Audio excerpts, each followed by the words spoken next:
What up, traders? It's Wall Master Tay up in this mud, and we have our finished Rhino ready to go off and fight the Imperial dogs.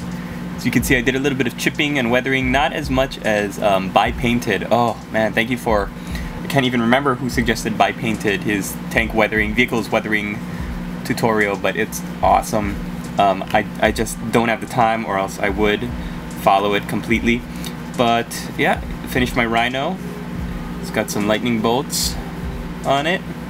It's got a freehand Night Lord symbol, which I tried to make look as inhuman and kind of animalistic as possible. Ended up just looking like a ugly Scottish Terrier. But I'm happy with it for now. I don't think I glued the... Yep, I did not glue it on, so I could take it off and show everybody the inside of my Rhino. Let's see if we can see it. There we go. So the little circle screen at the bottom I painted to look kind of like a radar, or a not a radar, but as if kind of looking like at the terrain ahead, kind of like a little exterior security camera on the front of the Rhino. The upper right-hand screens are showing static in red, and the upper left-hand screen is supposed to be a video feed of the driver in the cockpit, or whatever you would call the front of the Rhino. Supposed to be in, who's like trying to, so I tried to draw like in orange, I tried to draw like the power armor and the head with the horns on the helmet of the Night Lords at the front, just kind of communicating with the passengers in the back seat, telling them what the changing conditions are on the battlefield. But yeah, I'm really excited about being able to open this up whenever I feel like it, and also when I don't feel like looking at my ugly Scottish Terrier freehand. Turn the door upside down. But yeah, I'm very pleased with the way my Rhino came out. Once I painted and washed the exterior and did all of the freehand, or the weathering and the freehand lightning bolts, then it took a lot faster than I thought it would. Some people have asked, private messaged me, and also left in the comments asking if I paint my vehicles by hand or by airbrush. And I don't have an airbrush, so I had to paint the whole thing by hand. And let me tell you, it's pretty tedious. And you can see where all the streak marks are left from my brush, where they kind of dried. And if I cared, I would go back over. But at this point in the painting project, I got to keep moving on. I'm running out of time on my calendar, so I gotta just keep on trucking. So this is all I got done today, and just take a look one more time at this guy in the front. Oh yeah, I added in some Tamiya red down the sides because I realized that once I put the thing on, it's like, oh yeah, the blood ends like right over there on that seam, so I just had some of the gore spilling out over the side, some of the gore from this head spilling over the side back here. And there's nothing on this side, so there's nothing to look at over there. But let me know what you think, and thank you for whoever corrected me. I can't recall off the top of my head whoever corrected me that this little infrared light cannot be infrared because it would give away their position as well. So it was fluffy and it was cool while I was thinking about it, but thank you for correcting me on the rules on that. That is most important. Yep, so this is going to be the Rhino for my Berserker squad, and it's going to be probably 8 guys, 8 Khorne Berserkers in here. Decided to make them the Berserker guys just because of all the blood and guts and stuff on it. Let me know what you think.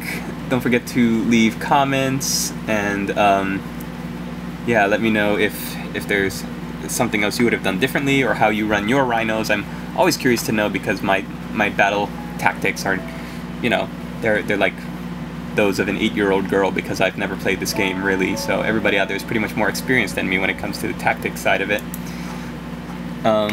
Yeah, let's see. One of the shout outs I want to give out today is to one of my friends here that I've met here on YouTube.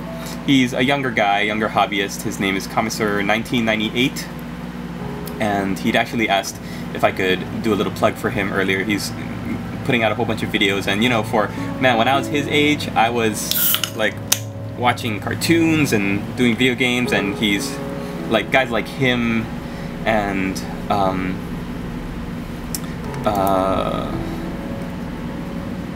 let's see, the Clone Fan 117, younger guys getting in the hobby. I mean, these are going to be, you know, today they are these, you know, teenagers getting into the hobby, and tomorrow they're going to be like game designers and heavy metal painters and stuff. So it's really cool that we're kind of growing our community today. But yeah, Commissar 1998, go check him out. And let's see, let's get on to a couple more. I want to also do a shout out to Exwilly, Exwilly. He's doing a Khador and also a Menoth contingent and a whole bunch of undead. I've been watching his videos every day, and I think the sound is a little low on his, you might notice. So you're gonna have to turn the sound up. It could just be the camera that he's using or whatever, but I mean, his Khador, he also does a, it's not a tutorial, but he walks you through the colors that he uses, because man, they're really beautiful. The Khador models that he has looks really good. So they're looking really nice, very good color scheme with the reds and the blacks. Definitely check it out. I'm excited to see what he's planning on doing with all that. He's got a whole bunch of undead, and when you see them, you're gonna think like, that is a large horde of undead shambling monstrosities, and I'm kind of excited to see how he's gonna pull those off. So Exwilly, check him out. And the last one I want to point out is Khale04, Khale04. I'll leave all the information down here, but this guy is putting out an epic dreadknight, and the color scheme and just the transitions he was able to get, I'm pretty sure he's using an airbrush, because everything is so smooth, so nice. He's got OSL and amazingly realistic metallic colors, like the metal as it turns on his turntable, you know, it's simultaneously shiny and silver and metallic, and then it also looks like really nicely oiled, like you know, so that it will work properly and won't get all gummed up. And it's just, you know, none of the colors are dull, everything pops, everything looks like perfectly transitioned and balanced, and my hat's off to you, man, because that is an epic dreadknight. So go check him out. Khale04, Commissar 1998, and Exwilly. Go check those guys out, support their channels, and just support them because they were awesome enough to join this painting challenge. Finally, for today, don't forget to check out Simply Painted Miniatures. It's a commission painting service. Like I said, they just started out, and I'm just trying to help them get some more views and people who might be interested in getting their armies painted for, you know, for a good price. And throughout the month of June, which is only a week and some odd change left, you can get a Chaos Raptor squad painted up in any color scheme you want for 10% off what they would normally charge. So check it out. That's Simply Painted Miniatures. I'll put all the information below as well. But thanks for watching, everybody, and thanks for keeping up and supporting my channel and supporting the other guys that are doing painting projects of their own.